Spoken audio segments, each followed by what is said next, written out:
పిల్లల ఎగ్జామ్స్ అయిపోయాయి కదా అని చెప్పేసి మేమైతే టూర్ ప్లాన్ చేసాము. ఆ టూర్లో భాగంగా మేము ఒక ప్లేస్కి వచ్చాము.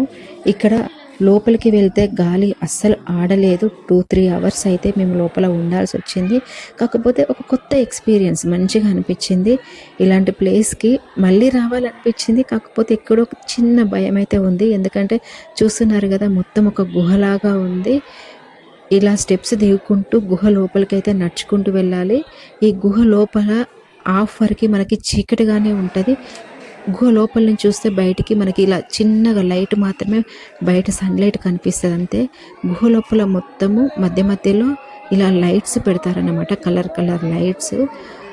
మన ఫ్యామిలీ మెంబర్స్ ఫేస్లు కొంచెం కొంచెం కనిపిస్తాయి. కాకపోతే రద్దీ ఎక్కువగా ఉంటుంది కాబట్టి మనము ఫ్రీగా ఉండలేము, తప్పిపోయే ఛాన్స్ ఉంటుంది చిన్నపిల్లలు ఉంటే మాత్రము.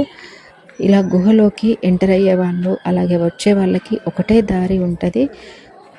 చూస్తున్నారు కదా ఎంత రద్దీగా ఉందో. ఇలా లోపలికి వెళ్ళిన తర్వాత మనకి స్టార్టింగ్లో మాత్రము ఒక శివపార్వతుల గుడి చిన్నది కనిపిస్తుంది, అక్కడ దర్శనం చేసుకోవాలి. అలా 2-3 గుళ్ళు దాటేసి పోయిన తర్వాత ఇక్కడ చూస్తున్నారు కదా, ఇదే గుడి అన్నమాట. ఇక్కడ స్టార్టింగ్, ఇక్కడ మనము దర్శించుకొని వెళ్ళిన తర్వాత ఇక్కడ ఫైనల్ గుడి. ఇక్కడికి వెళ్ళి స్వామివారిని ఆ శివపార్వతులను దర్శించుకోవాలంటే మాత్రము చాలా కష్టపడాల్సిందే. పైకి వరకు స్టెప్స్ ఉంటాయి.